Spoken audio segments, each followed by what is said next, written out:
गणेश महोत्सव की आप सभी को ढेरों बधाइयाँ। आज हम बात करेंगे कि यह गणेश महोत्सव हमें किस तरह से मनाना चाहिए। मैं आपको सब बताऊंगा, शुरुआत से लेकर अंत तक। सबसे पहले हम बात करेंगे कि हमें गणेश प्रतिमा कब लानी चाहिए, प्रतिमा कैसी होनी चाहिए, प्रतिमा का पूजन कैसे करना चाहिए और प्रतिमा का पूजन सरल विधि से बताऊंगा। शास्त्रोक्त विधि से करना बहुत मुश्किल है, तो इस वजह से सरल विधि से कैसे पूजन करना चाहिए और कौन सा ग्रह अगर आपको तकलीफ दे रहा है तो आपको गणपति पूजन जरूर करना चाहिए और जिससे वह ग्रह आपको शुभ परिणाम देने शुरू कर देगा। तो अब शुरुआत करते हैं कि गणपति की प्रतिमा कब घर पर लानी चाहिए। तो मैंने यह देखा है कि लोग बाग जब मन करता है बाजार जाते हैं और गणपति जी की प्रतिमा लेके आ जाते हैं और यहाँ पे वो बहुत बड़ी गलती कर देते हैं। आपको अच्छे पंडित से मुहूर्त दिखाकर ही गणपति जी की प्रतिमा घर पे लानी चाहिए, इस बात का आप ख्याल रखें। अगर नक्षत्र अनुराधा है, पुनर्वशी है, मृगशिरा है, रोहिणी है, शतभिषा है, धनिष्ठा है, तीनों उत्तरा है, हस्त है, चित्रा है, स्वाति है, पुष्य है, अगर ये नक्षत्र हैं उस दिन तो आपको गणपति की प्रतिमा घर पे लानी चाहिए। वार का भी ख्याल रखना चाहिए। अगर बुधवार है, शुक्रवार है, गुरुवार है तो ये बहुत ही अच्छे दिन माने जाते हैं। आपके चंद्रमा का भी ध्यान रखना चाहिए। आपका चंद्रमा उस दिन चौथा, आठवां या 12वां नहीं होना चाहिए। अब अगर ये चीज़ें आपके समझ में नहीं आती है तो एक सरल उपाय है, आप किसी पंडित से पूछ लें। उस दिन आपका चंद्रमा शुभ होना भी जरूरी है। तो ऐसे मुहूर्त में ही गणेश जी की पूजा आपको घर पे लानी चाहिए। अब बात करते हैं कि प्रतिमा कैसी होनी चाहिए।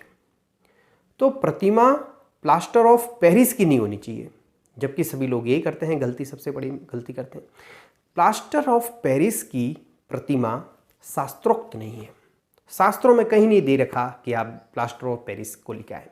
शास्त्रों में तो यह लिखा हुआ है कि आप मिट्टी की लेके आओ अगर आपको विसर्जन करना है तो आपको मिट्टी की प्रतिमा ही लानी चाहिए। दूसरी बात, साइज कैसी होनी चाहिए। तो साइज छोटी से छोटी होनी चाहिए, ज़्यादा बड़ी भी नहीं होनी चाहिए। अब प्रतिमा में क्या क्या खासियत होनी चाहिए वो मैं बताता हूँ आपको। सबसे पहली और महत्वपूर्ण बात, देखते ही आपको मंत्र मुग्ध हो जाओ ऐसी होनी चाहिए और कुछ चीज़ें जरूर होनी चाहिए, वो मैं बता देता हूँ आपको। उनकी जो सुंड है वह बाईं ओर मुड़ी हुई होनी चाहिए, इसीलिए उनको वक्रतुंड कहा जाता है। अगर आप दाईं ओर मुड़ी हुई सूंड वाली प्रतिमा लेके आते हैं तो फिर आपको पूजा पाठ का विशेष ख्याल रखना चाहिए, क्योंकि राइट साइड वाले अगर सूंड मुड़ी हुई है तो ऐसा माना जाता है कि ऐसे गणेश जी बहुत जल्दी रुष्ट हो जाते हैं, उनकी पूजा पाठ का विशेष ख्याल रखना पड़ता है। तो इस वजह से बाईं ओर मुड़ी हुई, जिन्हें वक्रतुंड कहा जाता है, ऐसी प्रतिमा आपको घर पे लानी चाहिए। अब एक दंत भी कहा जाता है, तो इस वजह से राइट साइड का दंत तो पूरा होना चाहिए और लेफ्ट साइड का हल्का सा टूटा हुआ होना चाहिए। हाथ होने चाहिए 4 और जिसमें दाएं हाथ के अंदर एक हाथ में अंकुश होना चाहिए, एक हाथ में उनका टूटा हुआ दांत होना चाहिए। बाएं हाथ के अंदर अक्षमाला होनी चाहिए और लड्डू होना चाहिए। ये हाथों की बात हो गई। अब बात करते हैं पाँवों की। तो बायां पाँव जो है वह फैला हुआ होना चाहिए और दायां पाँव हल्का सा मुड़ा हुआ होना चाहिए। तो इस तरह से गणपति जी की मूर्ति होनी चाहिए। अगर ऐसी नहीं मिले तो इससे जो मिलती जुलती हो, सबसे ज़्यादा समकक्ष आपको लगती हो, तो वैसी आपको लेके आना चाहिए। और जब आप लेके आए गणपति जी की मूर्ति तो उनके साथ उनका वाहन जरूर होना चाहिए और उनका वाहन है मूषक। तो अगर आपको मूषक भी जरूर लाना चाहिए। मूर्ति के साथ हो तो बहुत बड़ी बात है, अगर नहीं हो तो अलग से भी आप ला सकते हैं। तो इस तरह की मूर्ति आपको लेकर आनी चाहिए। अब मैंने आपको यह बता दिया कब लानी है और कैसी लानी है। अब मैं आपको यह बताता हूं कि आपको पूजन कैसे करना है। तो कुछ बातें आप नोट कीजिए। गणपति जी का जन्म जो हुआ था वह मध्या में हुआ था, अर्थात दोपहर के वक्त। तो इनकी जो पहली पूजा आपको करनी चाहिए वह स्थिर लगन में और दोपहर के वक्त करनी। अब बात करते हैं कि किस तरह से पूजा करनी है। तो शास्त्रोक्त विधि की बात नहीं कर रहा हूं, मैं आपको पहले से बता दूं, क्योंकि वो बहुत बड़ी है, आप कर नहीं पाएंगे। अगली बार जब मैं अपना वीडियो बनाऊंगा तो पूरा शास्त्रोक्त विधि का बनाऊंगा और वो बहुत बड़ा होगा। इस बार मैं आपको सरल विधि बता रहा हूँ। तो जब आप प्रतिमा लेने जाएं उससे पहले कुछ इंतजाम घर पे करके जाएं। जैसे अपने घर पे मेहमान आने वाले होते हैं तो अपन क्या करते हैं, उसी तरह से घर पे अच्छी तरह से साफ सफाई कर दें। घर के बाहर एक तोरण लगा दें और जहाँ गणपति जी को स्थापित करना है वहाँ पर भी एक तोरण लगा दें।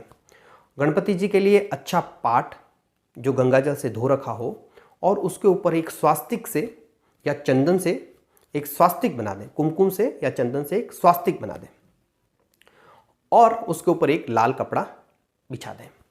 गणपति जी की प्रतिमा घर पे कैसे रखनी है, तो गणपति जी का मुंह जो रहेगा वह रहेगा दक्षिण की साइड में और आपका जब मुंह रहेगा वो रहेगा उत्तर की साइड में। जब आप पूजा करोगे तो या तो आपका मुंह रहना चाहिए उत्तर की साइड में, सबसे बढ़िया बात है, नहीं तो फिर पूर्व की साइड में। आपका मुंह पूजा करते वक्त दक्षिण दिशा में नहीं होना चाहिए, इस बात का आप ख्याल रखें।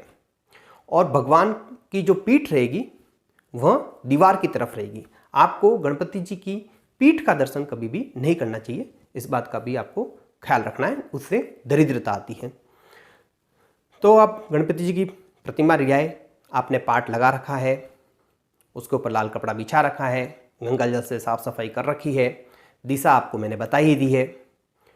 अब आपको घी के 2 दिए करने चाहिए और एक कलश जरूर बना देना चाहिए। कलश इस वजह से बना देना चाहिए कि कलश को वरुण का प्रतीक माना जाता है, तो इसको बनाना बहुत जरूरी है, क्योंकि आप जब पूजा कर रहे हो तो किसी को गवाही देनी है, इस तरह की बात मानी जाती है धर्म के अंदर, धर्म शास्त्रों में। तो कलश आपको बनाना चाहिए। कलश क्या होता है, कलश के अंदर एक तांबे का कोई पात्र होना चाहिए, उसके ऊपर एक स्वास्तिक बना देना चाहिए, लोटे जैसा स्वास्तिक बना देना चाहिए, उसके ऊपर एक मौली लपेट लेनी चाहिए और उसके ऊपर एक नारियल रख देना चाहिए। यह वरुण का प्रतीक है, इस बात का आपको ख्याल रखना चाहिए। तो यह पहले से आपको कर देना चाहिए। आपको पूजा की थाली तैयार कर देनी चाहिए जिसके अंदर अबीर, गुलाल, कुमकुम, ये चंदन, ये सब कुछ रखना चाहिए और धूप भी उसके अंदर होना चाहिए। दिया जला देना चाहिए और भगवान के ऊपर पहले गंगाजल से छिड़काव करना चाहिए, खुद के ऊपर भी गंगाजल से छिड़काव करना चाहिए और उसके बाद में आपको एक संकल्प लेना होगा। संकल्प लेने की विधि शास्त्रोक्त तो बहुत बड़ी है, आपको सरल संकल्प लेने की विधि बता रहा हूँ। आपको हाथ में जल और चावल लेना चाहिए और आपको यह कहना चाहिए कि जितने दिनों के लिए आप गणेश जी की पूजा करेंगे उतने दिन का आपको बताना चाहिए कि मैं 3 दिन, 5 दिन, 7 दिन, 9 दिन, जो भी आपका चाहते हैं आप, उस तरह से आपको संकल्प लेते हुए कहना चाहिए कि मैं इतने दिनों तक आपकी पूजा पाठ करूँगा। और आपको यह बताना चाहिए कि आपका नाम क्या है, आपके पिताजी का नाम क्या है, आपका गोत्र क्या है और आप किस शहर में रहते हैं, किस राज्य में रहते हैं और अभी कौन सा नक्षत्र चल रहा है, कौन सा संवत्सर चल रहा है, कौन सा वार है, कौन सी तिथि है, ये सब कुछ आपको बताना चाहिए।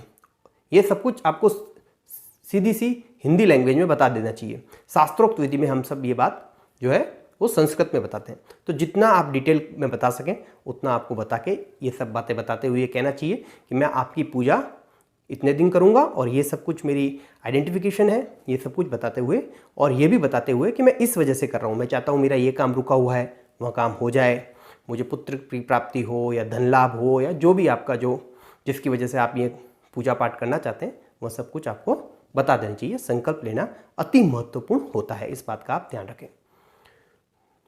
तो संकल्प लेना जरूरी है, अब आपके समझ में आ गया होगा। अब भगवान को क्या क्या प्रिय है वो बात पूजा में जरूर रखनी चाहिए। एक तो नैवेद्य जरूर रखना चाहिए और नैवेद्य के अंदर भी भगवान को मोदक और बेसन के लड्डू अति प्रिय हैं, तो ये तो पूजा में होने ही चाहिए। और कितने होने चाहिए? कम से कम 21 होने चाहिए। और अगर आप चाहें कि आपका कोई अटका हुआ काम जो हो जाए और अगर आप बहुत ज़्यादा कुछ करना चाहते हैं तो आपको कम से कम 1000 मोदक का जो है भोग लगाना चाहिए, नहीं हो तो 21 पर्याप्त है। और भगवान को पुष्प कौन से अर्पित करना चाहिए? तो गजानन जी का जो बहुत ही पसंद उनको जो कलर है वह है रेड कलर, लाल कलर उनको पसंद है। तो पूजा में पुष्प जो है वो लाल रंग के होने चाहिए, जैसे जामवती का हो गया, गुड़हल का हो गया या नहीं तो फिर गुलाब का। तो लाल फूलों से गणपति जी की पूजा करनी चाहिए। और एक सबसे बड़ी बात, गणपति जी को दुर्वा अति प्रिय है, तो उनको दुर्वा जरूर अर्पित करनी चाहिए और यह उनके चरणों में अर्पित नहीं करनी चाहिए, यह उनके सिर पर अर्पित करनी चाहिए। और दुर्वा की बहुत बड़ी विशेषता है, दुर्वा की एक बहुत बड़ी कहानी है, वो मैं फिर कभी आपको डिटेल में बताऊंगा। तो इस तरह से आपको नैवेद्य में ये रखना है। फिर आपको पंचामृत भी रखना चाहिए और दूध भी रखना चाहिए। और फिर आपको भगवान के लिए ओम गण गणपते नमः मंत्र का जाप करना चाहिए।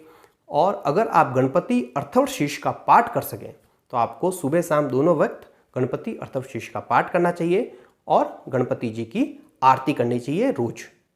तो इस तरह से आपको गणपति जी की सरल विधि से पूजा करनी चाहिए। अब मैं आपको यह बता रहा हूं कि गणपति जी की पूजा में क्या नहीं करना चाहिए। तो गणपति जी को तुलसी अर्पित नहीं की जाती, इस बात का ख्याल रखना चाहिए। गणपति जी की पूजा में तुलसी को वर्जित माना गया है। दूसरी बात, जो बहुत बड़ी बात है, अगर आप गणेश चतुर्थी की रात को चंद्रमा के दर्शन कर लेते हैं तो आप पे किसी तरह का झूठा आरोप लग सकता है, और ऐसा भगवान कृष्ण के साथ भी हुआ था। तो इस बात को आपको ख्याल रखना चाहिए और गणेश चतुर्थी की रात को चंद्रमा के दर्शन नहीं करने चाहिए, इस बात का भी आप ख्याल रखें। और अगर आप बहुत सारा धन चाहते हैं, कुबेर के समान धन चाहते हैं, तो आपको गणपति जी को दुर्वा जरूर अर्पित करनी चाहिए और यह उनके सिर पे करनी चाहिए, मैंने पहले ही बता दिया आपको। लेकिन मोदक अर्पित क्यों करना चाहिए? क्योंकि मोदक अर्पित करने से आपका मन वांछित फल आपको प्राप्त हो सकता है, ऐसा गणपति अर्थवशीष में कहा गया है। आप जब यह गणपति अर्थवशीष का पाठ करेंगे तो आप भगवान से ज़्यादा जुड़ाव अनुभव कर पाएंगे, आपकी कनेक्टिविटी भगवान के साथ बढ़ जाएगी।